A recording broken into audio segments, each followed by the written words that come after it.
A very good morning to my dear students. My name is Saiba Sayyed.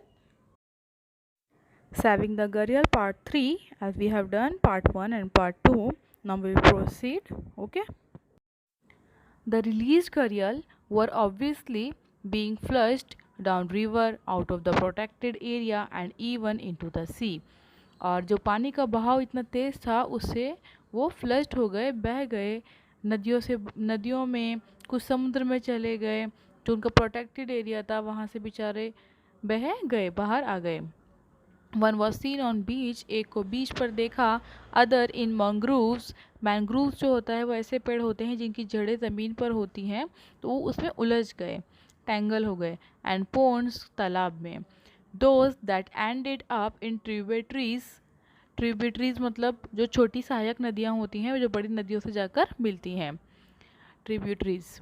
Those that ended up in tributaries were caught in fishing nets, वो मछली के जाल में फंस गए, और मछली के जाल में फंस गए तो वहाँ पर भी उनकी डेथ होनी थी।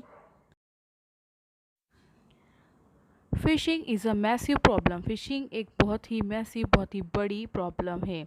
इन सपोजिटली प्रोटेक्टेड एरियाज, विशेषकर उन एरिया में जिनको हम प्रोटेक्टेड मानते हैं। We saw several gharial whose snout had got tangled in nylon fishing net, हमने देखे बहुत सारे ऐसे गरियल्स जिनका स्नाउट जो था वो टेंगल यानी उलझ गया था, फंसा हुआ था नायलॉन के फिशिंग नेट्स में। It was clear that despite the rules nets were being set at night, और ये बिल्कुल क्लियर था, डिस्पाइट यानी बावजूद, रूल्स एंड रेगुलेशन होने के बावजूद भी रात को ये जो मछुआरे होते हैं वो जाल डालते हैं मछली पकड़ने के लिए।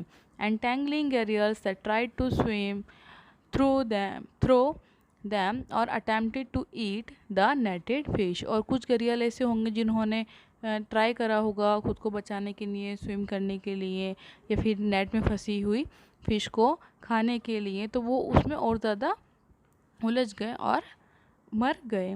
The crocodiles didn't drawn but they were left unable to open their jaws and thus in danger of starving to death.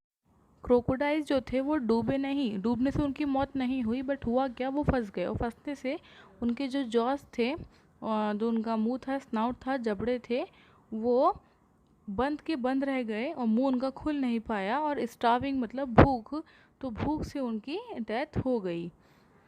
तो इट इज़ रॉन्ग, अगर रूल्स एंड रेगुलेशन कुछ जगहों को प्रोटेक्टेड कर देते हैं, मीन्स प्रोटेक्टेड हैं यानी वहाँ पर शिकार मना है, तो फॉलो करना चाहिए रूल्स को।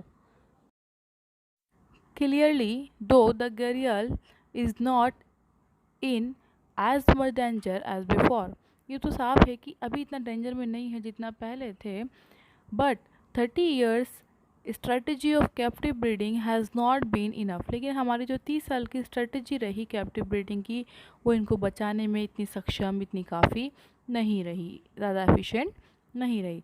The species faces N uncertain future, इस जनजाति का, इस स्पीशीज़ का फ्यूचर अनसर्टेन है, सर्टन नहीं है। And it's survival is closely linked with the needs of the humans dependent on the river, और इस जनजाति की जो सर्वाइवल है वो क्लोजली लिंक करती है नीड्स पे, human dependent on the river, उन्हीं रिवर पे ह्यूमन भी डिपेंडेंट है अपने डेवलपमेंट के लिए, और उन्हीं पर ये भी डिपेंडेंट है। तो यहाँ पर काउंटर जो रिलेशन होता है उसकी वजह से इशू आ रहा है। The threats from development, pollution and climate change increase day by day, और इनके लिए समस्या बढ़ती जा रही हैं। जैसे जैसे डेवलपमेंट बढ़ रहा है, पॉल्यूशन बढ़ रहा है, क्लाइमेट चेंज होने लगा है, ग्लोबल वार्मिंग की वजह से बहुत सारे इश्यूज़ होने लगे हैं, और ये दिन बे दिन बढ़ती ही जा रही हैं। But we are hopeful that people are at last ready to do what it takes to save the घड़ियाल, लेकिन हमें खुशी है अंत में कि जो आसपास के लोग होते हैं, गांव वाले, नदी के आसपास या बाकी लोग, वो सब अब सपोर्ट कर रहे हैं, वो इस चीज़ को समझ रहे हैं और वो साथ देंगे। The finest example of a healthy river, और रिवर का एक फाइनेस्ट, एक बहुत अच्छा एग्जाम्पल हमारे सामने आएगा, हमें इसकी पूरी उम्मीद है। So we have completed the reading of this chapter, Saving the Career, lesson number 2 from class 8th.